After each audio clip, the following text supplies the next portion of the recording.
अस्सलाम वालेकुम नाजरीन, प्रोग्राम दूसरा रुख में खुशामदीद। मैं हूं आपका मेज़बान नादिर गुरामानी। इमरान खान की नाअहली से मुतल्लिक इलेक्शन कमीशन के फैसले के बाद मुल्क में सियासी सूरत हाल जो है, और अगर सियासी दर्जा हरारत कहें तो उसमें मुसलसल इजाफा होता हुआ नज़र आ रहा है।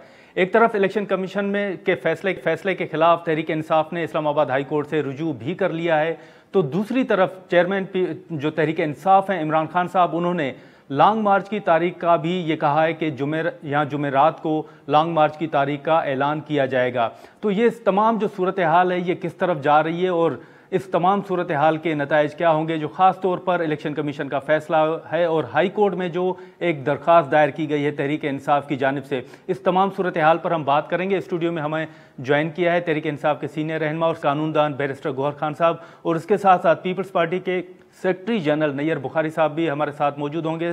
सहाफ़ी इब्रार जिन्होंने तोशा खाना से मुतल्लिक एक खबर दी थी, और इसके साथ साथ इलेक्शन कमीशन के साबिक सेक्रेटरी कमर दिलशाह साहब भी हमें ज्वाइन करेंगे। लेकिन बैरिस्टर गौहर खान साहब से हम शुरुआत करेंगे। बैरिस्टर साहब, बहुत शुक्रिया, आपने टाइम निकाला। सबसे पहले तो आज सुबह सुबह हमने देखा कि तहरीक इंसाफ के तमाम सीनियर रहनुमा आप समेत जो हैं वो हाई कोर्ट में थे, तो जो दरख्वास्त दायर की गई उसमें तहरीक इंसाफ की क्या प्ली है?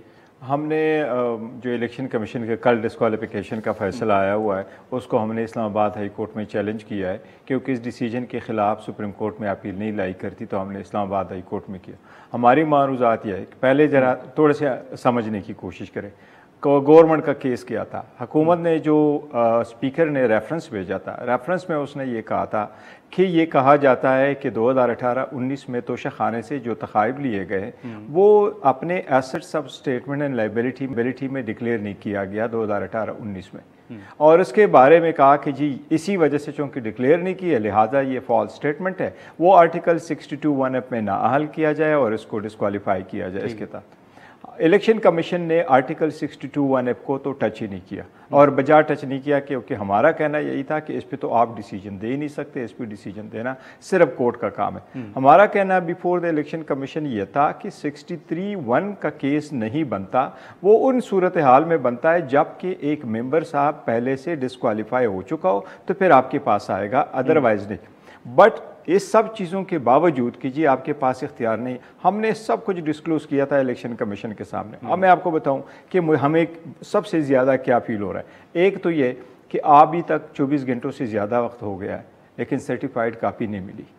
ये एक ट्राइब्यूनल है, ट्राइब्यूनल के जब तक मेंबर सारे ना बैठे वो दस्तखत ना करे ऑर्डर इशू हो ही नहीं सकता, तो पीटीआई ऑर्डर अनाउंस नहीं हो सकता। तो पीटीआई समझती है कि ये मामला इलेक्शन कमीशन के दायरा इख्तियार में नहीं आता। हम ये कहते हैं कि वो जो एक्चुअल आपने डिस्क्वालीफाई करना था वो तो आपके इख्तियार में नहीं आता, लेकिन रेफरेंस तो फैसला करना तो आपके इख्तियार में आता है। अगर हम आपको ये सेटिस्फाई करते और आपके पास एविडेंस मौजूद है कि किसी ने फॉल्स डिक्लेरेशन की है फिर तो अलग बात है, लेकिन हम आपके सामने जो डॉक्यूमेंट्स लेके आए उसके हिसाब से ये है कि हमने प्रॉपरली सब कुछ आपको डिस्क्लोज किया। अब कमीशन कह क्या रहा है विद रिस्पेक्ट टू 2019, 18 और 19, हमारा ये कहना था कि ये तोहाइफ लिए गए, ये तोहाइफ बेचे गए, ये हमने डिक्लेयर किया, ये एसेट्स की वैल्यू जो है वो आपके साथ अकाउंट में डिक्लेयर है। कमीशन ने क्या किया, अपने पैरा 22 में 2 क्वेश्चन का जवाब दे रहे हैं, क्वेश्चन नंबर 2 और 3, और कमीशन कह रहा है कि इसकी असिस्ट वैल्यू 10 करोड़ थी, आपने 5 करोड़ दिखाया है, लिहाजा डेफिशिएंट है, तो ये डिस्क्वालिफिकेशन में आता है। अब मैं आपको एक बताऊं, 10 करोड़ वैल्यू असिस्ट हुई, उस वक्त 20% पे लेने थे, हमने 2 करोड़ 17 लाख के लिए 5 करोड़ 80 के बेचे, जो अमाउंट आई वो अकाउंट में डिक्लेयर है और इलेक्शन कमीशन रिमिट करता है कि पैसे आए और अकाउंट में पड़े। कमीशन का ये कहना कि आपने वो असिस्ट वैल्यू डिक्लेयर नहीं की, इसका मतलब यह है कि कमीशन ने सिरे से डॉक्यूमेंट नहीं पढ़े, इलेक्शन कमीशन ने सिरे से जो हमने रिप्लाई में जवाब दिया था वो जवाब ही नहीं पढ़ा। लेकिन माजी में भी तो इसी इलेक्शन कमीशन ने फैसले तो दिए हैं जिसमें नाअहली के केसेस भी सामने आए हैं, तो इलेक्शन के देखिए इलेक्शन कमीशन ऐसा होता है कि ज़रूरी कमीशन एक बॉडी है, कॉन्स्टिट्यूशनल बॉडी है, ये एक फोरम है, ये मौजूद रहता है। इसमें जजेस कौन है, मेंबरान कौन है, वो चेंज होते रहते हैं, कभी अच्छे कभी बुरे, कभी समझदार कभी ना, ये तो होता रहता है। ठीक है, ठीक। वो नहीं हम कह रहे। मैं ये कह रहा हूँ कि अगर हमारी रिप्लाई जो हमने रिप्लाई फाइल किया था, अगर कमीशन के मेंबरान साहिबान ने उसको बगैर मुताला किया होता तो कमीशन की ये फाइंडिंग जो हमारे खिलाफ आई है और कमीशन ने कहा है कि हमने डेफिशिएंट स्टेटमेंट फाइल की, ये कभी नहीं कहा। ठीक है, जो जैसे मैंने जिक्र किया कि इमरान खान साहब ने कहा है कि वो जुमेरात या जुम्मे को लॉन्ग मार्च की कॉल भी दे सकते हैं, तो ये सूरत हाल किस तरफ जाएगी और ये लॉन्ग मार्च अगर होता है तो हुकूमत के लिए कितना परेशान कुन साबित होगा, इस पर हम बात करेंगे। सीनियर सियासतदान और पीपल्स पार्टी के सेक्रेटरी जनरल नैयर बुखारी साहब हमारे साथ मौजूद हैं। बुखारी साहब, बहुत शुक्रिया। ये बताइएगा कि इस वक्त आपने भी सुना होगा कि खान साहब ने कहा है कि वो जल्द ही लॉन्ग मार्च की जो डेट है उसका भी ऐलान करेंगे जुमेरात या जुम्मे को, तो आप सूरत हाल किस तरफ जाते हुए देख रहे हैं? शुक्रिया गुरमानी साहब। देखें कि आज उन्होंने इलेक्शन कमीशन के ऑर्डर के ख़िलाफ़ रेट फाइल की है इस्लामाबाद हाई कोर्ट में और प्रॉबेबली नेक्स्ट वीक लगेगी वो। एक तरफ तो ये जो अदालती फोरम है उस पर ये चले गए हैं और उसको इस्तेमाल करना चाहते हैं, दूसरी तरफ ये थ्रेट दे रहे हैं लॉन्ग मार्च का, और वो तो बड़े अरसे से इमरान खान पिछले 2 माह से डेट्स दे रहा है कि मैं लॉन्ग मार्च करने वाला हूँ, मैं गुजरांवाला में अनाउंस करूँगा, मैं फ़लाँ जगह अनाउंस करूँगा, मैं फ़लाँ जुम्मे को अनाउंस करूँगा। अभी तक किया नहीं है। अभी इन्होंने एक डेट दिया कि उस दिन मैं अनाउंस करूँगा। लेट्स सी अगर वो करते हैं तो। अगर तो वो आईनी हदूद और क़यूद के अंदर रह के एहतजाज करते हैं, उनका राइट है, वो करें।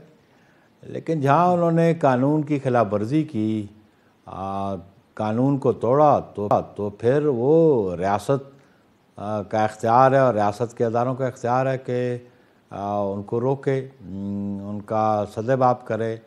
और उसके लिए राना सनाउल्लाह इंटीरियर मिनिस्टर हैं, वो बड़ा कैटेगोरिकली कह चुके हैं। और इवन कल पीडीएम की जो मीटिंग हुई उसमें भी उन्होंने कैटेगोरिकली कहा है। तो इसमें घबराने की बात कोई नहीं है। ये थ्रेट परसेप्शन जो क्रिएट किया जा रहा है, ये कोई नई बात नहीं है पॉलिटिक्स में। और पॉलिटिकल ओपोनेंट्स एक दूसरे के साथ इस किस्म की बिल्कुल चेस खेलते हैं, और तो चेस खेलते हैं तो खेलने दें। लेकिन अगर उनका कोई प्लान है, कल देखा होगा कि इलेक्शन कमीशन के फैसले के बाद जितने लोग बाहर निकले, टायर जलाए गए, सड़कें ब्लॉक हुई, अगर इसी तरह ये सारी जो एक फॉलोइंग है खान साहब की, अगर वो डी चौक की तरफ आते हैं तो सूरत हाल फिर आप क्या देख रहे हैं?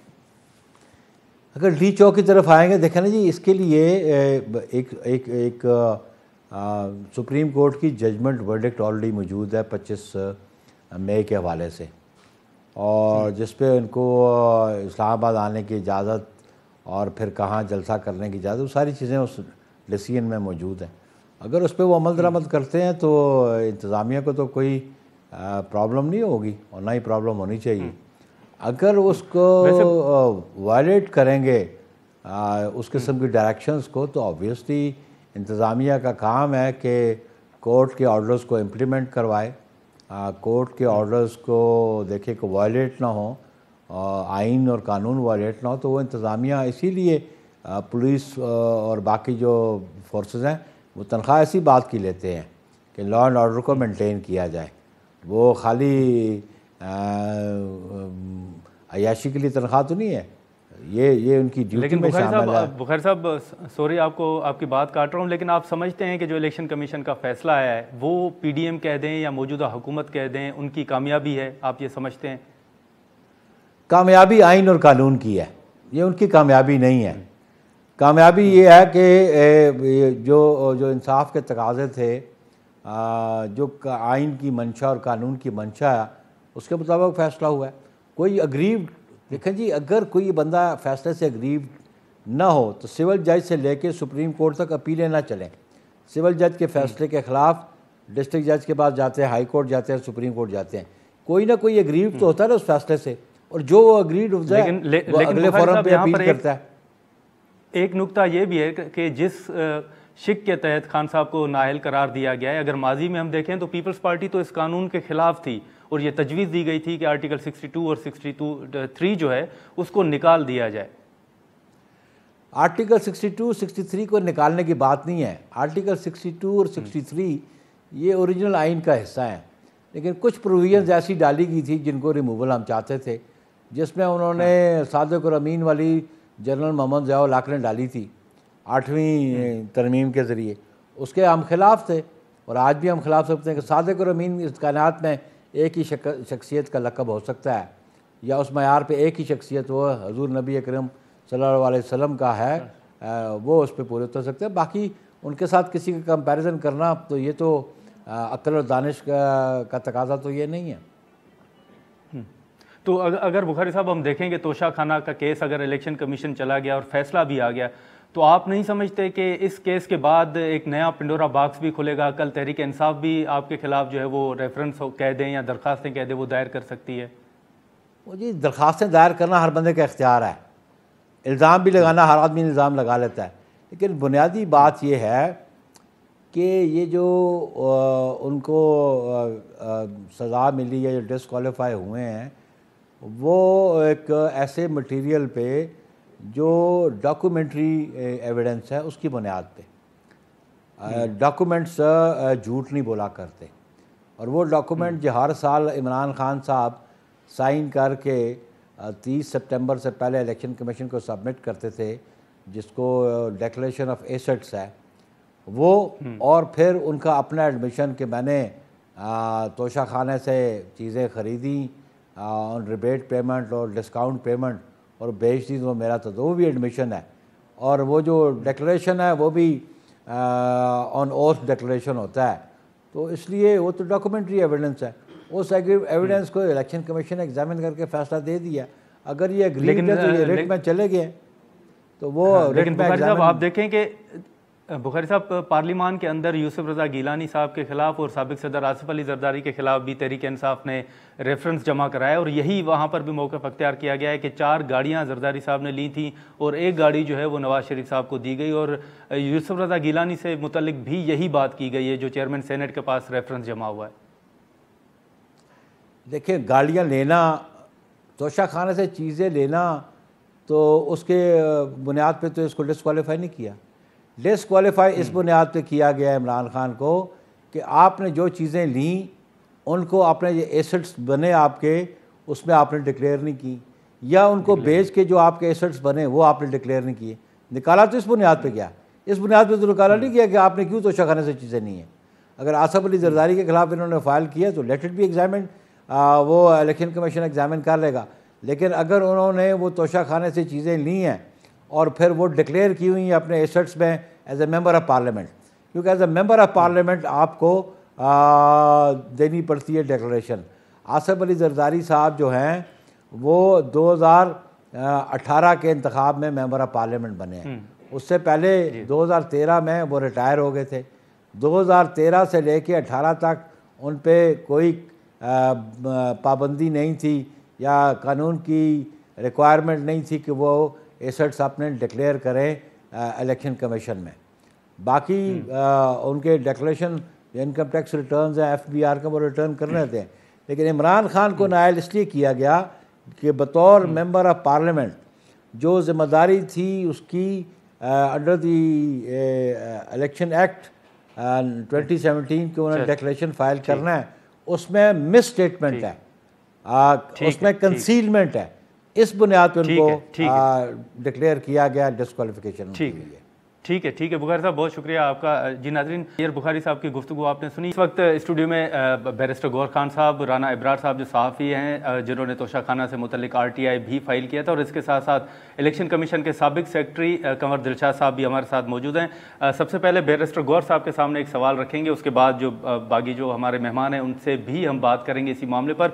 बैरिस्टर साहब, अभी आपने नैयर बुखारी साहब की भी बात सुनी कि उनको तोशा खाना से मुतल्लिक जो आपने रेफरेंस फाइल किया है बाकियों के खिलाफ, वो तो कह रहे हैं कि वहाँ से चीज़ें लेने के बुनियाद पर जो है वो खान साहब को नाअहल करार नहीं दिया गया, बल्कि आपने वो डिक्लेयर नहीं की इलेक्शन कमीशन में। देखिए, दोनों चीज़ें, जो OM है जो इसको गवर्न करता है, जो तोशा खाना जिसको हम बोलते हैं, जो भी बाहर मुल्क से कोई भी आपका गिफ्ट आ जाता है वो वहाँ जमा हो जाता है। रूल्स जो बने उसके मुताबिक आप 20%, अब उसकी 50% अमाउंट दे के जो रिसिपिएंट है वो ले सकता है। 2 किस्म के आइटम्स है अकॉर्डिंग टू उस OM, वो आप ले ही नहीं सकते। वो एक है कि अगर इंटीक आ जाए वो पब्लिक बिल्डिंग में जाके लगना है, और अगर व्हीकल आ जाए तो व्हीकल पूल में जाना है। इन साहिबान ने पूल ली जो गाड़ियाँ ली थी, हाँ। जो कि ले ही नहीं सकते थे, सिरे से ले ही नहीं सकते थे, लिहाजा वो हम कहते हैं कि वो तो आप ले नहीं सकते थे। जहाँ तक हमारा जिक्र है तो देखो स्पीकर साहब ने जो रेफरेंस भेजा उसमें सिर्फ 1 साल का जिक्र है, बाकी सालों के उन्होंने डॉक्यूमेंट्स भी नहीं लगाए थे।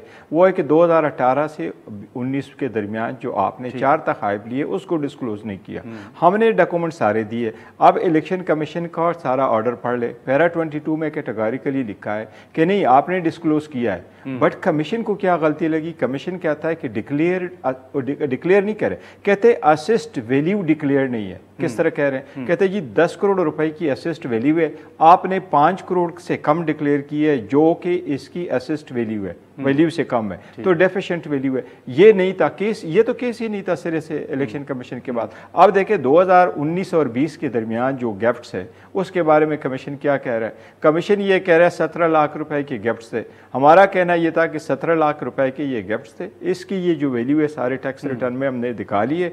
भाई ये गिफ्ट्स हमने मेंशन इसलिए नहीं किए, छोटे छोटे गिफ्ट्स थे, हमने आगे फर्दर गिफ्ट किए। कमीशन क्या कह रहा है, कमीशन कह रहा है कि आपने नाम नहीं बताए आगे किसको गिफ्ट किए थे, जिससे आपको गिफ्ट मिले उसके नाम बताने पड़ते हैं। तीसरा साल का बारे ले ले, जो ऑलरेडी वैल्यू डिक्लेयर है 11 करोड़ 1 करोड़ 11 लाख उसकी वैल्यू डिक्लेयर है, कमीशन कह रहा है कि उसके साथ ये लिखा नहीं है ये किस किस चीज़ की वैल्यू है।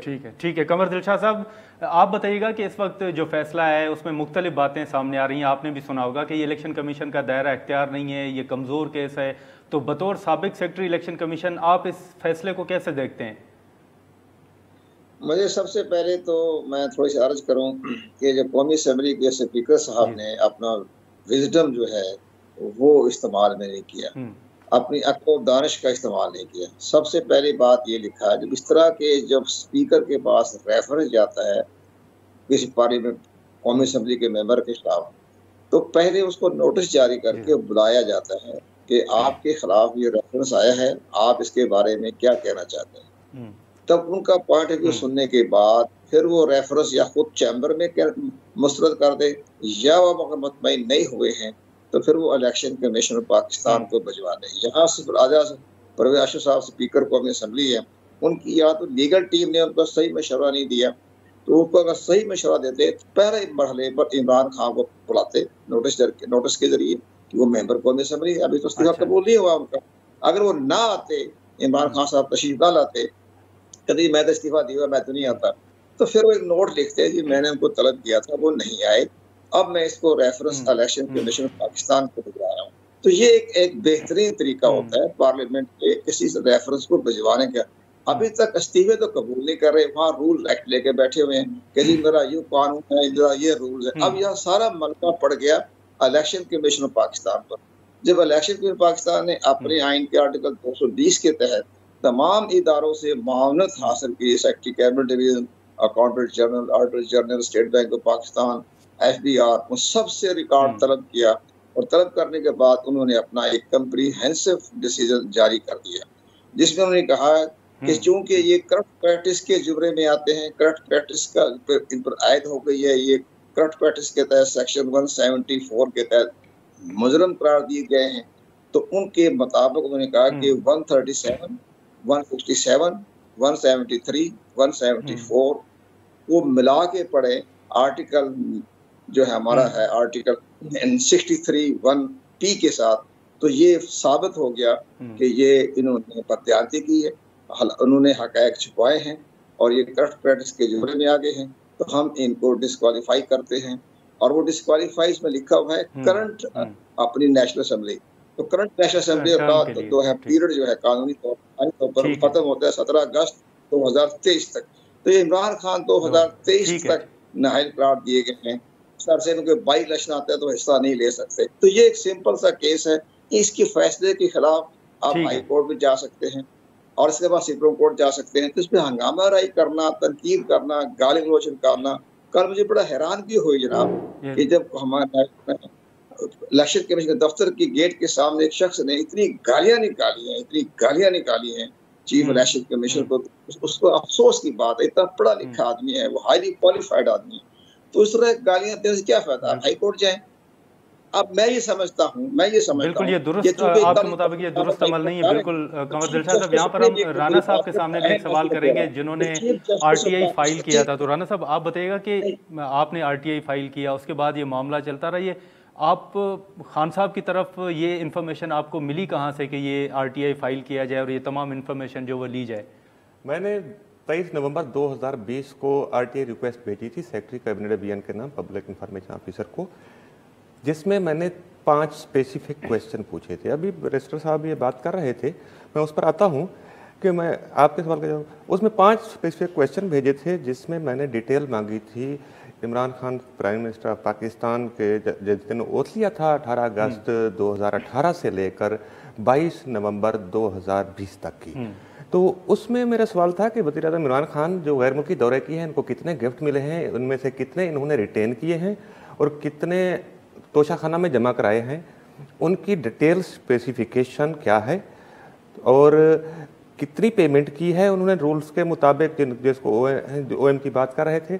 और फिर ये मैंने पूछा था, जो लास्ट क्वेश्चन है कि जो पेमेंट की गई है वो फ्रॉम विच अकाउंट पेमेंट हुई है, अकाउंट टाइटल, अकाउंट नंबर, मैंने बैंक नाम और ब्रांच नेम पूछा था। मैं आपको बताऊं कि मुझे आज तक वो इन्फॉर्मेशन नहीं मिली है। अब बहुत सारा अरसा गुजर गया है, इस दौरान पाकिस्तान इन्फॉर्मेशन कमीशन में मैंने अपील की, अपील का मेरे हक में फैसला हुआ, फिर इम्प्लीमेंटेशन नहीं कर रहा था सेक्रेटरी कैबिनेट में, तो इम्प्लीमेंटेशन के लिए मैंने 3 दफ़ा एप्लीकेशन दी, फिर भी नहीं हुई। तो फिर मैंने कंटेम्प्ट ऑफ कोर्ट की एप्लीकेशन मूव की थी, जिस पर शोकाज नोटिस हुआ था और हेयरिंग भी हुई थी। अब यूँ था कि ये सितंबर 2021 में सेक्रेटरी कैबिनेट डिवीजन को पेनल्टी शायद होने जा रही थी, तो government of Pakistan through attorney general. Gaur साहब, अभी जैसे आपने कहा कि इलेक्शन कमीशन का ये दायरा अख्तियारी नहीं बनता था, लेकिन फिर मिसाल दी जाती है कि फैसल वावडा से मुतल्लिक भी तो इसी इलेक्शन कमीशन ने फैसला दिया था। वो तो एक पास डिक्लेरेशन का इशू था, हाई कोर्ट ने उनको वापस भेजा था कि आप देखिए जो उन्होंने पासपोर्ट इस्तेमाल किया था वो उस वक्त अमेरिकन सिटीजन थे कि नहीं थे, ये इशू था। हमारा इसमें कहना यह है कि जी हमने क्योंकि डिक्लेरेशन की थी, और अगर नए भी हो ना भी हो, और सेक्शन 137 की आप बात करें तो वो आप 120 डेज में कर सकते, अदरवाइज नहीं। और वो भी अगर आपने करना था तो जब आप इस नतीजे पे पहुंचे कि इसमें वाकई कोई मटीरियली कोई फॉल्स स्टेटमेंट है, तो वो आपने खुद नहीं फैसला करना, वो आपने रेफर करना है for corrupt practice to the session जज, और वहाँ से अगर डिस्क्वालिफिकेशन होकर के एविडेंस के बाद वो देके फिर आपके पास आएगा और आपने कहना है कि वाकई डिस्क्वालिफिकेशन बनती है कि नहीं, लेकिन ये आपने खुद नहीं करना। तो ये हम कहते हैं ये आपका दायरा इख्तियार नहीं है। तो राना साहब, अभी आपसे मुतल्लिक तहरीक इंसाफ के जो रहनुमा है वो बात करते हैं कि तोशाखाना से तो बाकी भी जो सियासतदान है उन्होंने तायफ लिए हैं, तो फिर खान साहब से मुतल्लिक ही क्यों?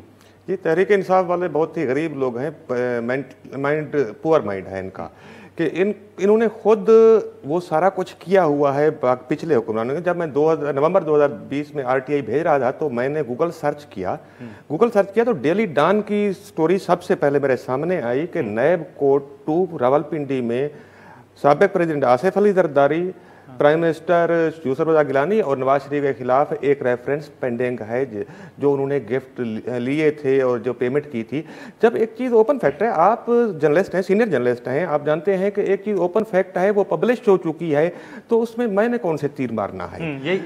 ये मैंने मक्खी पर मक्खी नहीं मारनी थी, मैंने नया लेकर आना था जो अब तक डिस्क्लोज नहीं हुआ।